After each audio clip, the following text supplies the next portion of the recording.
There's a myth that people are more likely to commit suicide in the wintertime. Have you ever heard that before? Yes. Around the holidays, more people commit suicide. It's not true. If you look at there's a lot of evidence on suicide rates around the world, and there's tons of studies done on it. It's a pretty serious problem. I think 50,000 people, 50,000 people in the U.S. commit suicide every year. It's not small. It's a big deal. Anyway, there's a ton of research on it, and people are not more likely to kill themselves in the wintertime. Depression goes up in the wintertime. The suicide rates actually go up in the springtime. And I think, at least what I've read, is that people are depressed through the winter, and by the time spring rolls around, then they become suicidal, and that's why it happens. Shorter days are oftentimes credited for creating seasonal depression. There's other factors, but shorter days are a big one. Less sunlight. They found that when Russians sent people to the South Pole, they had to give them light therapy, sit them in front of a bright light for a certain amount of time, because otherwise people were getting a little disturbed, being in perpetual darkness for months on end. And so we've got these circadian rhythms that go on, diurnal rhythms that go on between day and night in the human body, the sympathetic and parasympathetic nervous systems, and we are very responsive to light and darkness. It triggers any number of physiological processes, and so when the day shortens, it becomes an issue for people. We're somewhat impervious in Southern California. We're not fully impervious. We're not equatorial. You can get down by the equator and it's just, you got a wet season and a less wet season, but other than that, it's never dry because you're by the equator, so it's super humid, and you get this it's wetter and humid, and then it's a little less wet, and there's a little less rain. We get some modest seasonal change. But then things like the Santa Anas come, which just, I thought it was going to be cold. It's not cold at all. The Santa Anas roll in, and everything's warm. It's totally far out.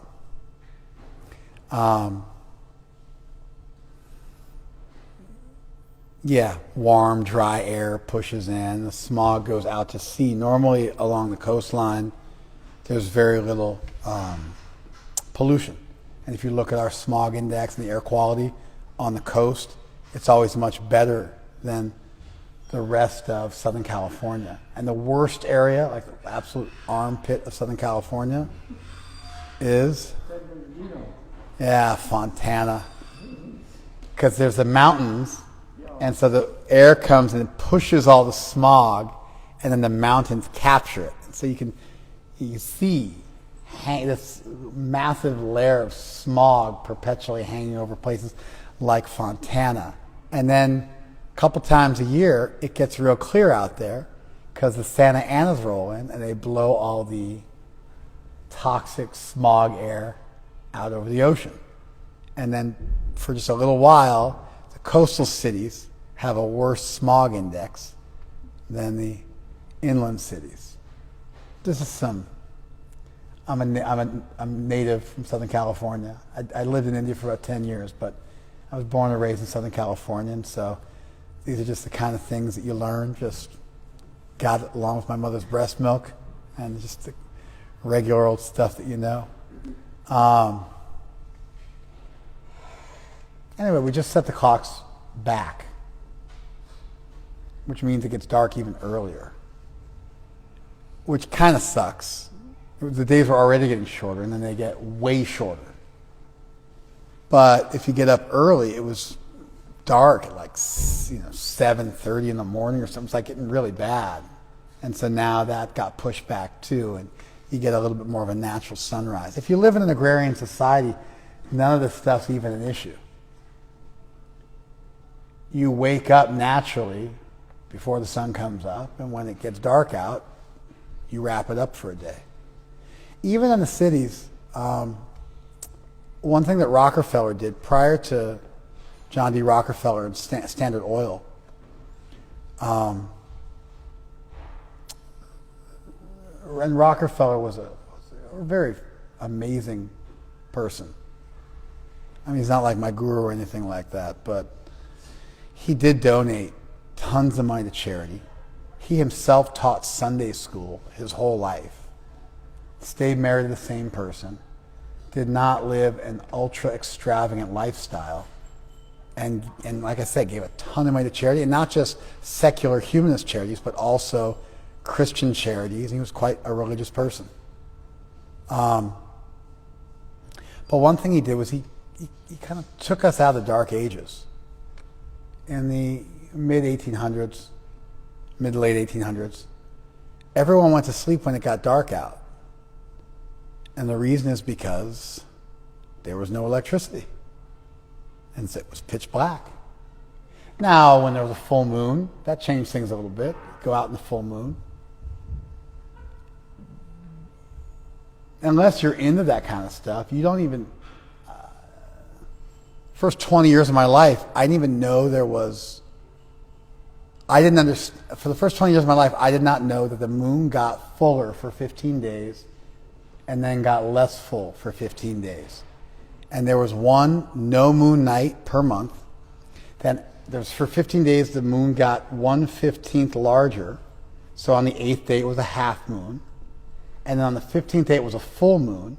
Then it started to shrink. And on the 22nd day, it was again a half moon. And on the 30th day, it was no moon. I didn't know that. How many of you didn't know that for a big chunk of your life? It's wild, right? That's happening all the time. And if we didn't have massive light pollution and electricity everywhere, you know that because it's the only way you can see at night when the moon comes out. It's a pretty significant factor.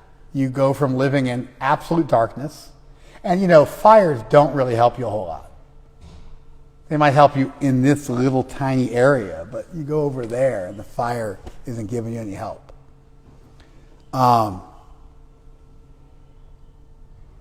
So anyway, people depend on whale fat.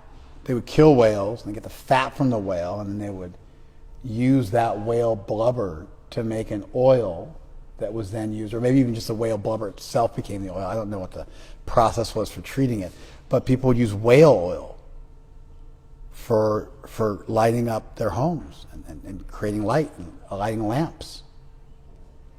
And it was expensive. It wasn't super expensive in the 1700s, even the early 1800s. By the mid to late 1800s, we killed the bulk of the whales. And, you know, whales were being threatened with extinction. That's where you get like Moby Dick and books like that. They're about this time of history.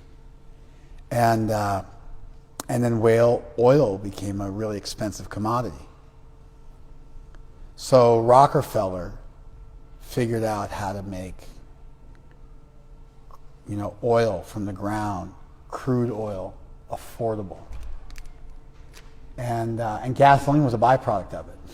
He's trying to figure out what to do with gasoline, and that's why cars run on gasoline. And that whole thing came about because there was this gasoline they were just throwing into the ocean or into the lakes because they had nothing to do, they had no use for it. He figured out a way to make gasoline. So he actually refined kerosene. Kerosene was refined from the 9th century onwards, and it's a form of slightly refined crude oil, which is much more stable. Even to this day, if like, you know, like when I go up in the mountains, in the Himalayas, I cook on kerosene. We bring kerosene with us. Gasoline at room temperature is vaporous, and those vapors are flammable. So gasoline is not the kind of fuel you want to carry with you because it's super volatile. Kerosene, on the other hand, you have a bunch of kerosene with you. They sell kerosene. It's hard to come by kerosene here. I'm sure it's available somewhere. But if you go up in the mountains, kerosene is, in the Himalayas, kerosene is readily available. And you have kerosene stoves, kerosene cookers. I don't really think we have kerosene cookers here. But kerosene's super stable.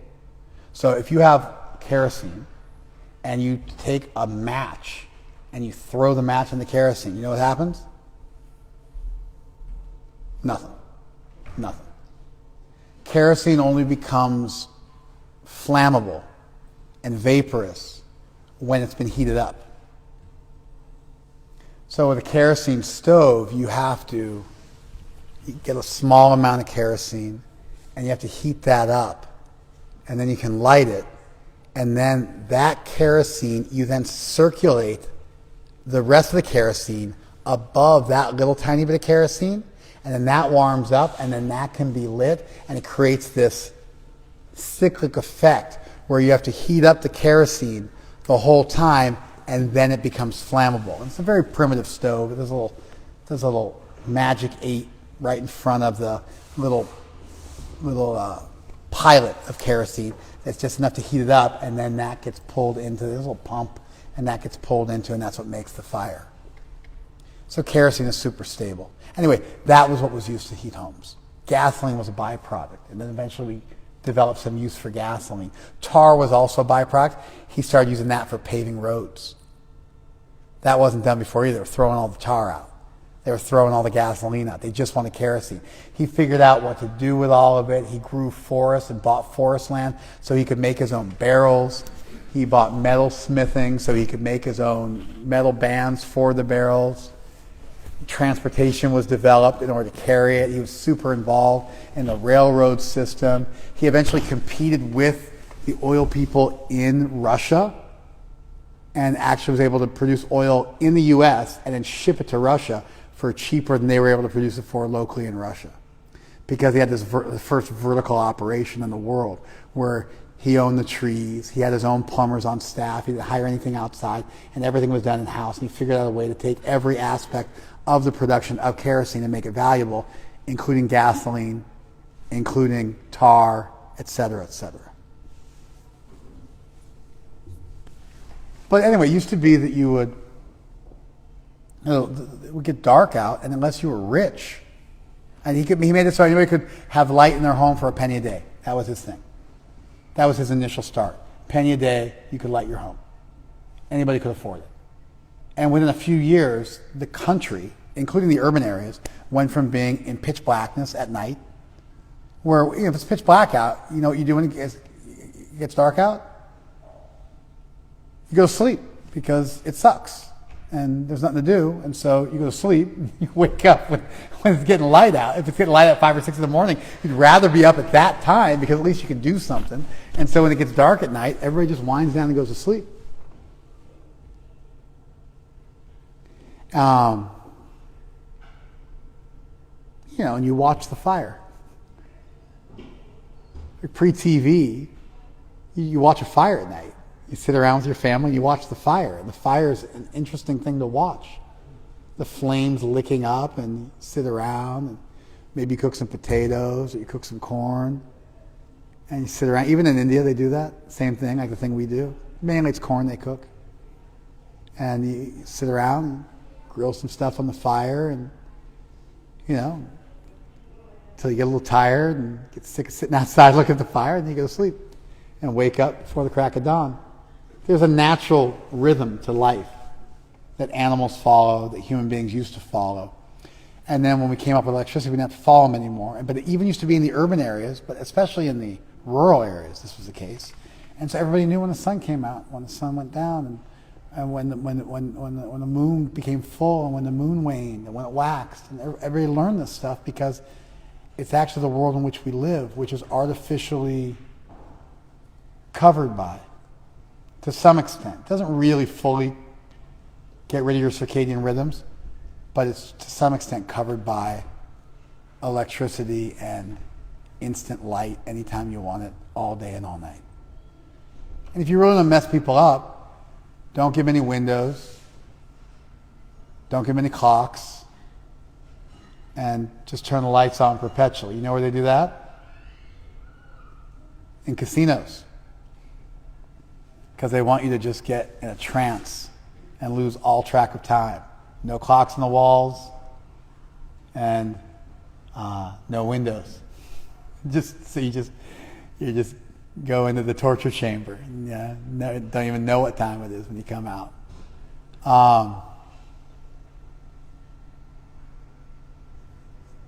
So anyway, we have like little vestiges of that, such as daylight savings and falling back. And it starts to get dark a little bit earlier. And I feel different when it gets dark a little bit earlier. And I'm imagining everybody else does too. We used to be more in tune, but even in the very artificial world we live in now, as I just described, due to the Industrial Revolution and the mass distilling of kerosene and light pollution and so on and so forth, at least the vestiges are there in the wintertime. It gets cold. It's not so pleasant to be outside. It's a little rougher, although the Santa Anas do fly in the face of that. And if I knew that, maybe I wouldn't be talking about this. I had this idea in my mind, and then I felt the Santa Anas. I was like, oh. It's like an endless summer. It's the end of November, and it's like 75 degrees out at night. It's probably not that bad. It's probably like 68 or something like that. But yeah, people get depressed in the wintertime, and which then leads to more suicides in the spring. And that myth that people kill themselves in the wintertime more often is false.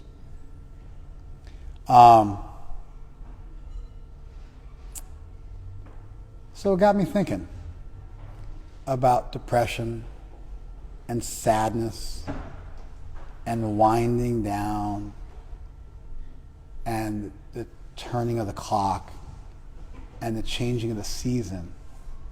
And then that led me pretty quick to death. You've got the day and night diurnal cycle, right? That's every day. It's natural. Then you've got the fortnight. That's 15-day cycle, 14-day cycle. That's the waxing and the waning moon, where the moon gets bigger and smaller. That's the next natural one. The Christian week isn't really linked to anything in objective nature. And then you've got the month, the lunar month, the moving from one full moon to another. And then you got the seasons. And then you got the year. That's the natural world. Day and night, the fortnight for the waxing and waning moon, the month, which is one full lunar cycle, the seasons, which are different depending on where you live. I don't think Southern California really has 4 seasons. I never thought about how I would describe it, but we have a colder season. I don't know if it qualifies as a winter per se. We have a slightly colder, wetter season. Usually winter's drier, which is actually why flus spread more in the wintertime, because the particulates are able to be suspended in the air more. And the reason why in summertime flus spread less, at least according to the best theories of people who study such things, epidemiologists and such, it's moisture and there's more humidity in the air. And so when you expectorate, essentially you cough into the air, then your spittle and the particulates of the virus bond with the water in the air, and they're more likely to fall to earth, and therefore they're suspended in earth less long, suspended in the air less long. So here it's actually wetter in the wintertime a little bit, although today is a full exception to that rule. but usually rains a little bit in the winter. So it's kind of like a cold, wet season.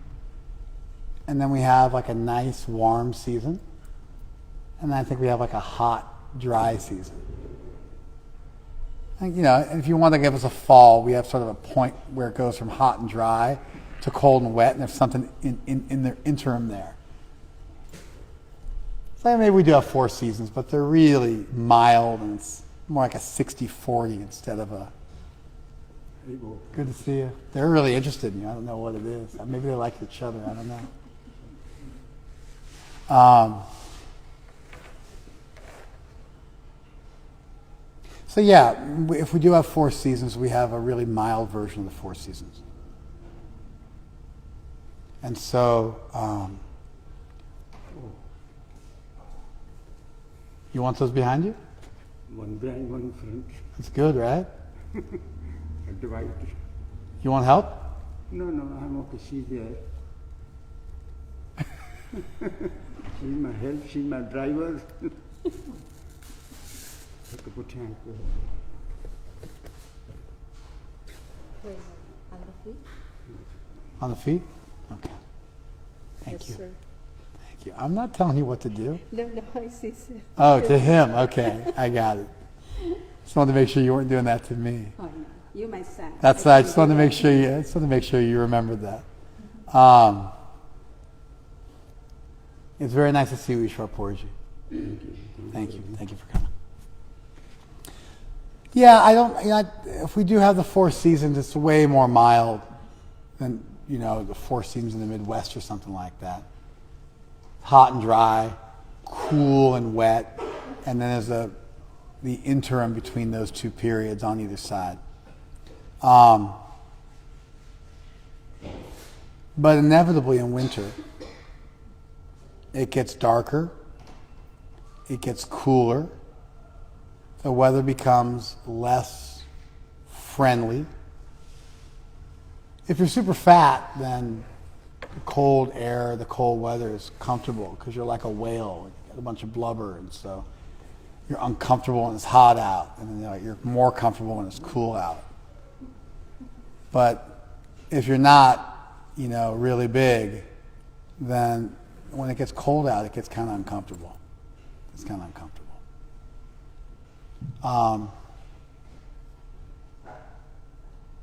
And which makes me a little depressed and a little pensive and a little melancholy and a little thoughtful and a little introspective, which inevitably leads to me thinking about the existential dilemma, old age, death, what's it all about, why are we even here, what's really going on. Does that make sense? So this season seems to do that to a lot of people because there's seasonal depression. I think it's called seasonal affective disorder, SAD, which also spells sad. So they were kind of cool with that acronym. And that's an actual thing. And so it's not just me. I know because I researched it. People get depressed. They don't kill themselves in the winter. They kill themselves in the spring after a long winter of being depressed. But it affects people. And the major theories are the coolness, being indoors, being less social events, and also less light, which we're so dependent on for our mood. And so what happens for me at those times, or when this happens, is I think about what's it all about, and what's the purpose of life, and what am I really doing here, and that leads me to think about getting old, which has already started to occur, and dying. And it happens naturally. I think it happened less when I was younger. It's happening more as I'm growing older. I imagine it'll be even more the older I get. But this happened to me even when I was young. I can even remember pre-puberty becoming more thoughtful and quiet and introspective during the winter months and thinking about the nature of reality and what it's all about and what the purpose of life is. I remember that from a very young age. And I remember it being linked to the winter months. And I think that's a good thing. We have huge brains compared to the rest of our body. We are made to think. We have recursion in language, which allows us to make impossible statements for animals, like, I'm going to the store with my friend on this day, at this time, to buy this thing for this event. You see how I strung all those prepositional phrases next to each other and made a complete thought? That's recursion. Animals don't do that.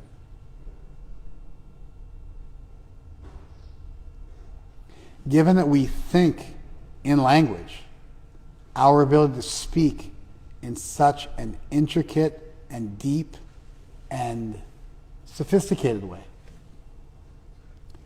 also corresponds to our ability to think in a much deeper way than animals that are largely running off of instinct.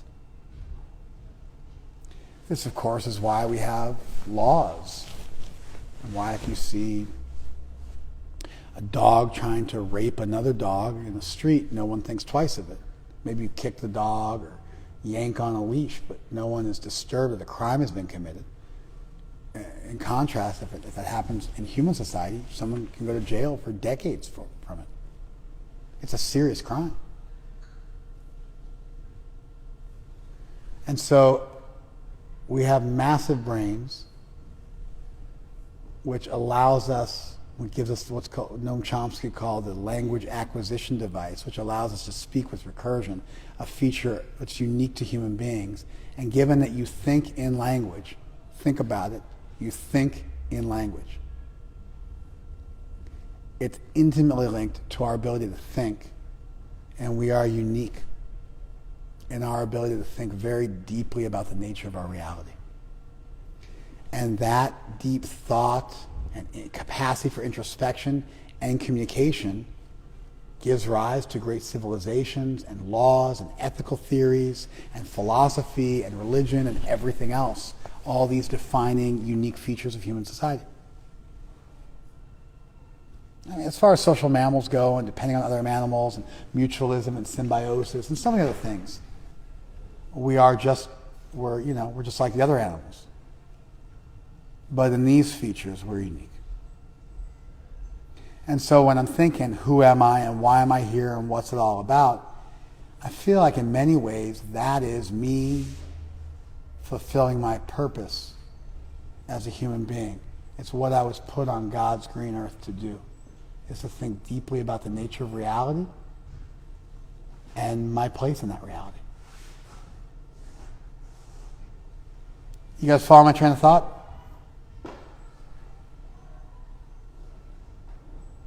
And inevitably, if you think about, it's the basic existential dilemma, the dilemma of existence, the problem of existence, which is called the existential dilemma, and the feeling that motivates you to think about it, which is called existential angst, the malaise or uncomfortable feeling that accompanies the human condition and has been written about and immortalized in art and poetry since time immemorial. The core of the existential angst is everything decays. I put my life into relationships and people and building things up and making things happen, and then time is ticking away in the background and everything falls apart like a sandcastle. The tide comes in and just wipes it away. Now you can embrace that. Like you get those Buddhists who do those big sand paintings and then just like work on them for hundreds and hundreds of hours and then just wipe them away. And people do go and build these monstrous, unbelievable sandcastles and then watch them go away. you do get people where they just embrace the suck and they, become sort of hedonic utilitarianists where they just try to, enjoy pleasure in the moment and then, let it go. It seems a little immature. I tend to think there's a better way to play it. I think there is some permanence to be found amongst the temporary. There is some reality to be found amongst the falsehood to this world. There is some reality amongst the illusion of this world. There is something valuable in this world full of petty things. And that if you search sincerely, you can find deep, profound, and abiding meaning to life above just eulogizing the impermanence of reality. I think there's value in staring the impermanence of reality in the face and owning it. I don't think philosophy has to stop there, and that's the best you can do, is just make sandcastles and watch them wash away. I think you can actually think and see and experience things that don't get washed away.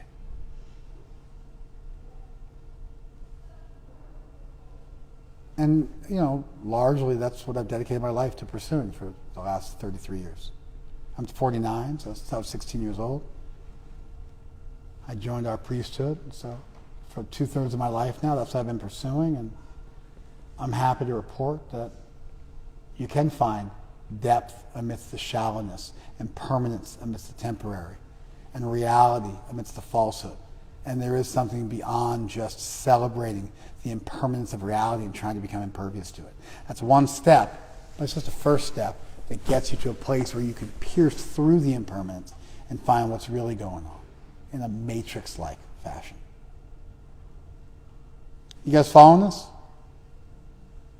So, you got the diurnal cycle, day and night, the circadian rhythms that are just totally part of our physiological processes and those of many animals. There's a natural 24-hour day for human beings based on our biological processes that they've been able to study when they removed light from people's lives. They removed the day and night, and they were able to study it. We have a natural rhythm that's 24 hours and 9 minutes. I think for women it's 24 hours and 13 minutes. For men it's 24 hours and 9 minutes. They actually mapped it out. There's a natural rhythm, and it's encoded within us. And then you got your fortnights and your months and your seasons and your years, and you got the seasons of your life.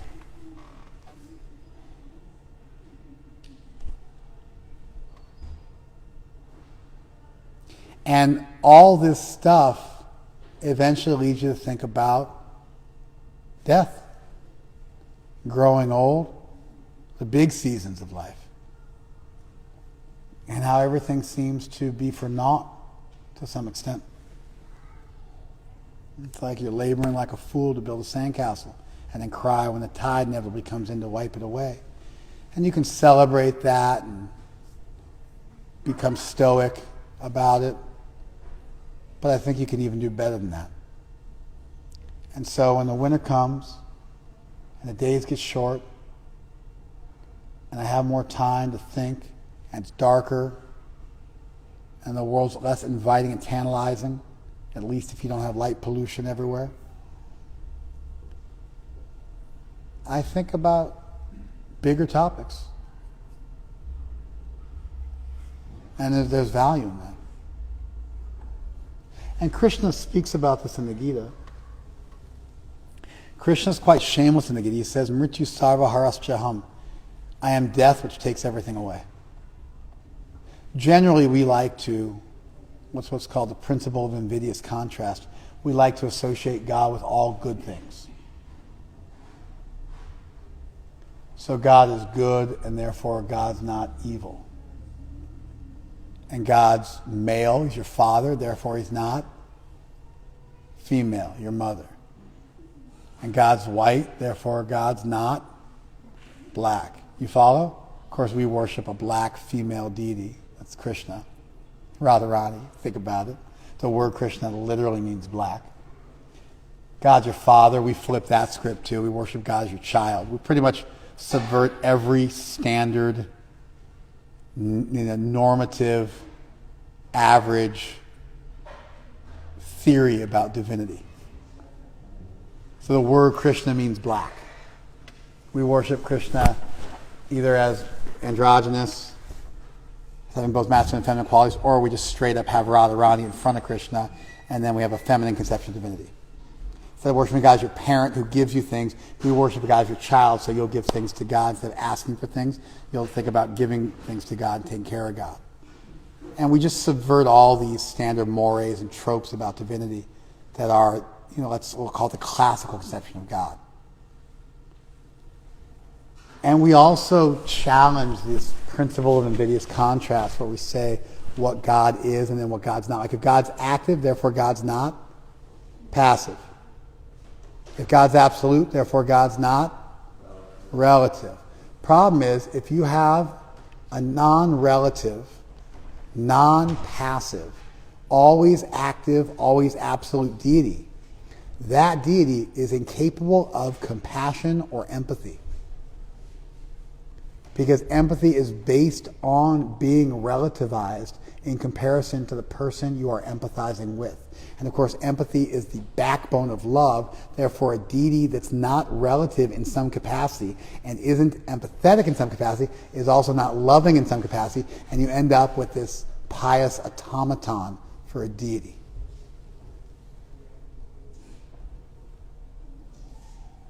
You guys follow this? So good theology, you got to embrace the light and the dark, and you got to see the good in both. And so Krishna states this real plainly. He says, I'm death. He also says, I'm the source of all that lives. I'm the beginning, middle, and end of all things. But he also says, he's death, which takes everything away. Furthermore, when we think about death, death is sort of the final curtain call. But death is really, for most people who don't die suddenly, like in a war, one of the reasons why the average lifespan has gone up so much is because we've stopped having these colossal world wars which kill everybody.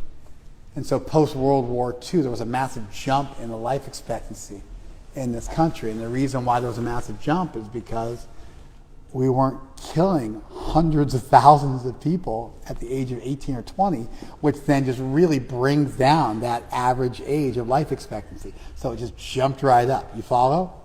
The Civil War, World War I, World War II, we had some big hammers for about a century. And before that, there was a lot more. But that's why the life expectancy has gone up. But if you look at the normal way somebody dies, passes away, the normal way people pass away is they get old. And so really, in a lot of ways, death is a long-term continuum and a process that's ticking behind the scenes perpetually. One of the problems with hiring people to do work is, how do you value someone's time? You actually can't. Time is a finite substance, and therefore there is no way to properly value someone's time. As if you get into a philosophical conversation with your employee about how much you should value their time at, what you should pay them per hour, there is actually no reasonable answer. There's what people are typically paid for that type of a job. But in terms of that actually being what their time is worth, your time is infinitely valuable, because it is truly the limited commodity that you possess. And there's a clock ticking away in the background. And people say 40 is the new 30 or something like that. And with hormone replacement therapy and stuff like that, people are, they're thriving. And you get these 50, 60, 70-year-olds who look like they're 35 or something like that. But nobody says, 120 is the new 40. Nobody's saying that. There's no 120 years on the planet right now. I mean, there are people who live to be 120. Nobody currently on the planet is 120. And the oldest person on the planet right now is 117 or 118. Nobody's like 120 is the new 50.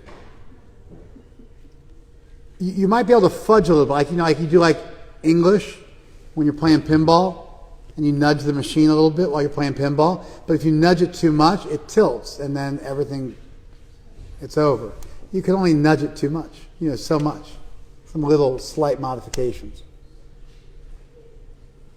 If you want to really find a solution to old age and death, you got to look within. You got to look at consciousness. You got to look at divinity. You got to start asking those big questions.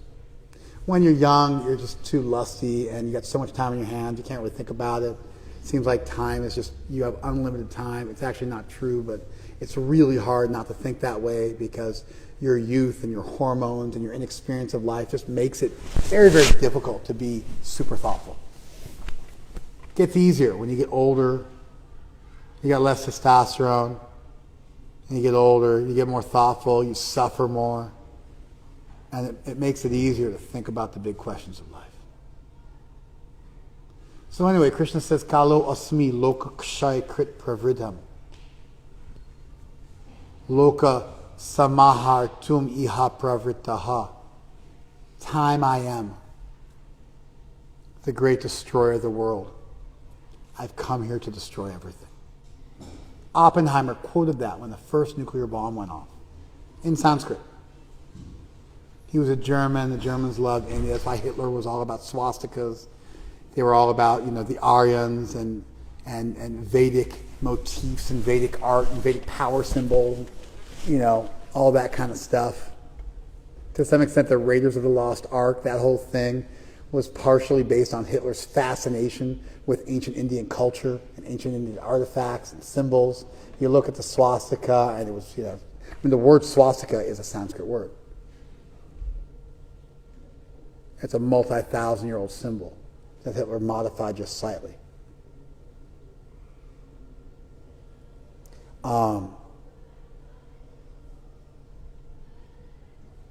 So Oppenheimer was German.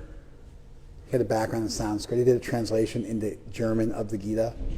And when the first bomb went off, the hydrogen bomb at the Trinity test site, he quoted the Gita. Time I am, the great destroyer of the worlds. Really, death is, entropy is, time is the seasons and the years and the months and the days. There's a Stoic calendar which just has, weeks, and it has a decade in weeks. And you just mark off the decades of your life. And, it's a big calendar you put on your wall, and you X out however many decades old you are. You X out, and you see how many you got left, and it starts to really make you think. I think that's good. I think existential angst is good. I think thinking about the impermanence of this world and the pathetic things most people spend their lives doing and we spend our lives doing, and trying to figure out what's really out there and what can you really do with your life, and is there some reality amongst the falsity, and is there some truth amongst the falsity, and is there some permanence amongst the temporary. I think that is the most valuable thing a human being could do. I think it's what we were put on this earth to do. I think it's why we have these big brains and recursion and the ability to think really deep, sophisticated thoughts. I think it is human beings fulfilling their purpose, is to be asking these questions. And I think Krishna, in trying to give us a holistic conception of divinity, identifies himself with death and time, as well as with light and life and spring and so many other things. And you get a real complete conception of divinity, which forces you to deal with the reality that a source of all creation would also be a source of time, suffering, death. And you'd have to find the value in those things and how those things are consistent with an all-good world Because an all-good God would create the best world possible. An all-powerful God could create the best world possible. An all-good God would want to create the best world possible. And an all-powerful God could create the best world possible. So if you want to believe in a triple O God, an all-good, all-knowing, and all-powerful deity, you have to see this world as being the best of all possible worlds.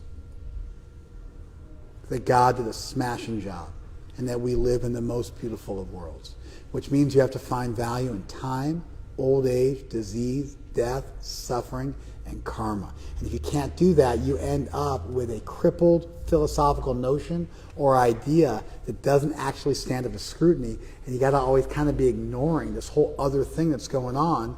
Otherwise, it starts to shake the foundations of your belief system. And so healthy theology requires you to find value in suffering. And if you really want to think about like the core of suffering, the easiest way to do so is to think about time, entropy, and death. And Krishna gets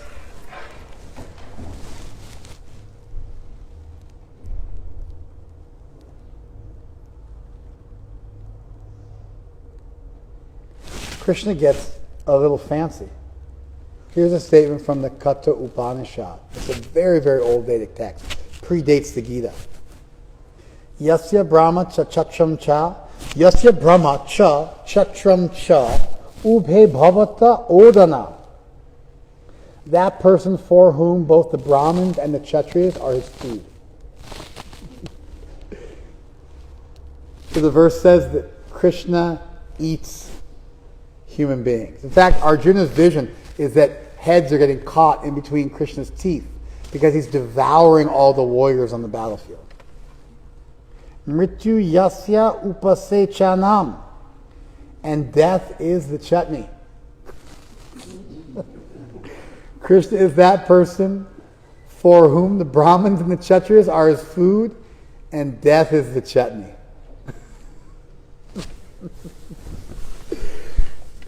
The verses sound somewhat horrific or macabre, or they're purposeful because they're forcing you to confront the reality that the deity you worship has to be a deity that also created time, that also created death, that also created karma, that also created entropy, that also allowed for suffering. And you got to find a way to reconcile that deity, that world, with an all-good, powerful God. And so the quicker you acknowledge what's out there, the quicker you can be in reconciling and finding some harmony and finding some sort of explanation which accounts for the world in which we live. Did you follow this? So, obviously, the great thing about a religion is people way smarter than you sat around and thought about stuff that you're not even smart enough to think about.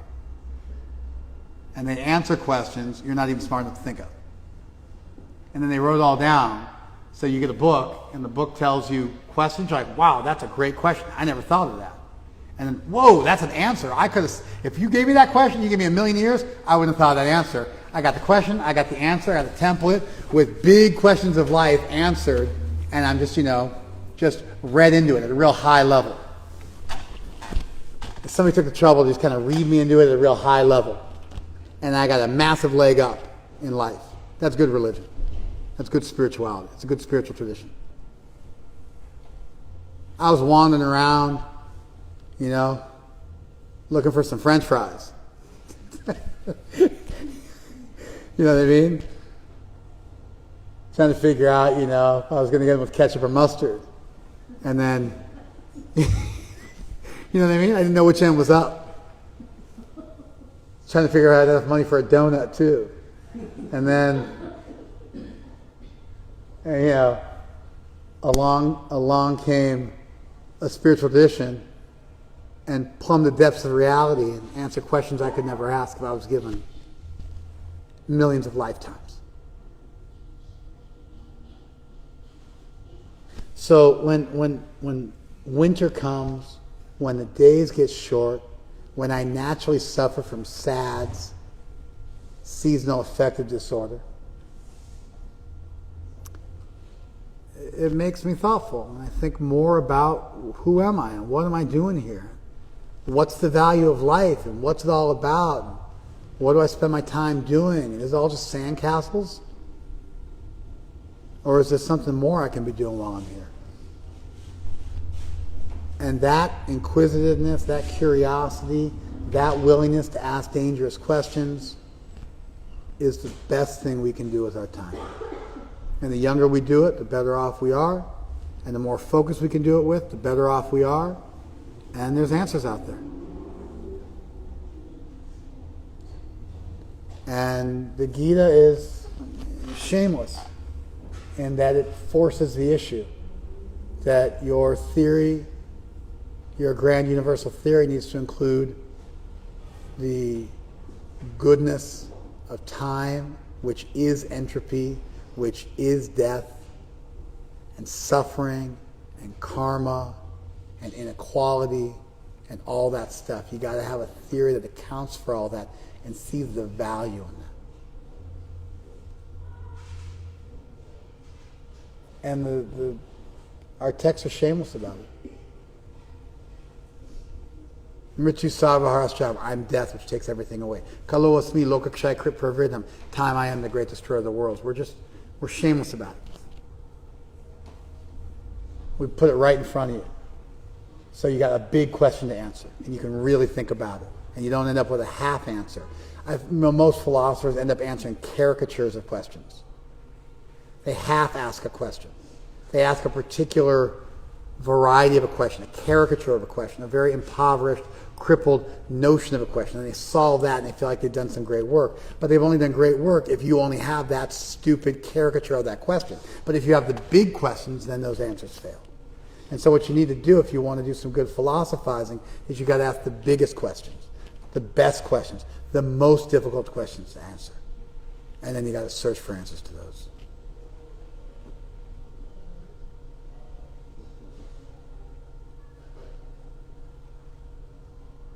All right. Thank you, IGTV. You hang out on Facebook for a second. Any feedback? Questions, comments?